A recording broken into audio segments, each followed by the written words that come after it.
आत्मा त्वं गिरिजामति सहचरा प्राणा शरीरं गृहं पूजान्ते विषयोपभोगरचना निद्रा समाधिस्थितिः संचारः पदयो प्रदक्षिणविधि स्तोत्राणि सर्वा गिरो यद्यत् कर्म करोमि तत्तदखिलं शंभो तवाराधनम्। ओम नमः शिवाय। बंधुओं, श्रावण का महीना चल रहा है। यह जो श्रावण का मास है, यह मास भगवान शिव को बहुत प्रिय है। वैसे तो शिव जी को हर समय ही बड़ा प्रिय होता है,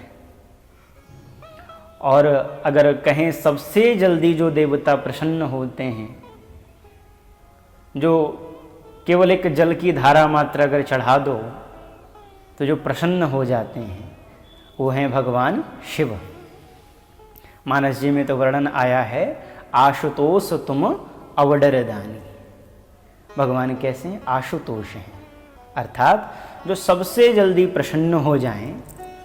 आशुः सुशीघ्रम प्रसन्नम इति आशुतोष। कहने का भाव है कि जो आशु सुशीघ्रम, जो सबसे जल्दी प्रसन्न हो जाएं, वह है आशुतोष। तो भगवान शिव सबसे जल्दी प्रसन्न हो जाते हैं। कोई भी कष्ट हो, कोई भी दुख हो, आप जाकर के भगवान शिव के ऊपर जल चढ़ाएं तो शिव जी बहुत प्रसन्न होते हैं। बंधुओं, अभी श्रावण का महीना चल रहा है। आप लोग, बहुत सारे लोग जो दर्शन करने जाते होंगे शिव जी का, जल भी चढ़ाते होंगे। लेकिन जो जल चढ़ाने का भी सही तरीका है, उसके ऊपर आज हम चर्चा करते हैं कि कैसे जल चढ़ाना चाहिए। ऐसे ही गए और जाकर के शिव जी के ऊपर ऐसे ही जल नहीं चढ़ा देना चाहिए।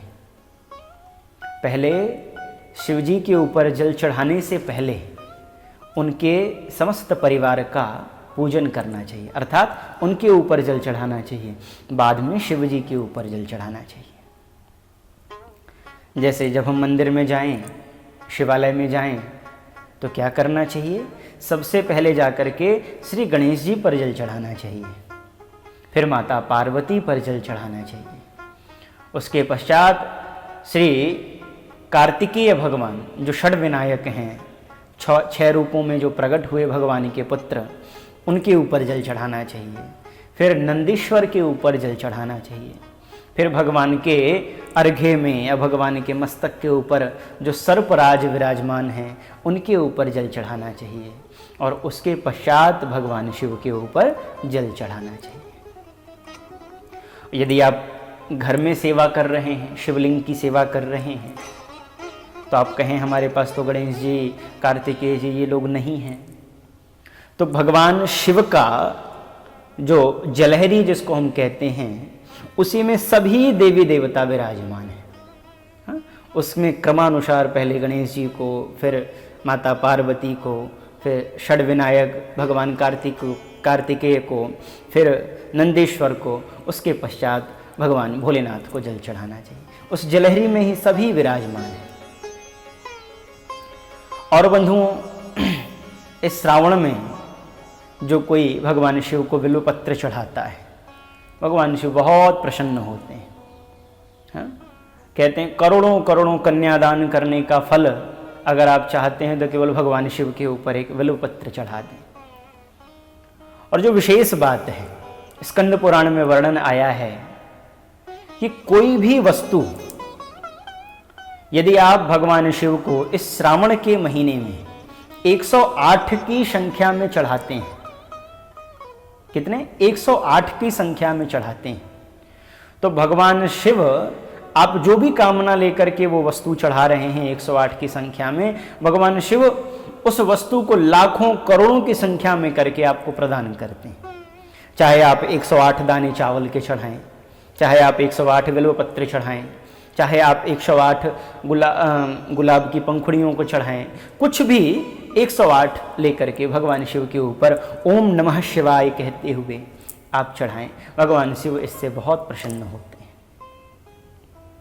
श्रावण का महीना चल रहा है, आप अपने अपने घरों में भगवान शिव का अभिषेक करें, किसी ब्राह्मण को बुला के अभिषेक करें, अन्यथा अपने घर में बैठ कर के अभिषेक करें, किसी मंदिर में जाएं वहाँ पर जल चढ़ाएं। क्योंकि बंधुओं, यह जो अवसर है, जो महामारी चल रही है, वैश्विक महामारी चल रही है, सभी इससे ग्रसित हैं। तो अगर आप इन महामारी से बचना चाहते हैं, इस महामारी से बचना चाहते हैं, और स्वाभाविक है सब बचना ही चाहते हैं, तो शिव जी की सेवा अवश्य करनी चाहिए। शिव जी के ऊपर जल चढ़ाएं। श्रावण का जो ये मास चल रहा है, इसमें इसका लाभ जरूर उठाएं।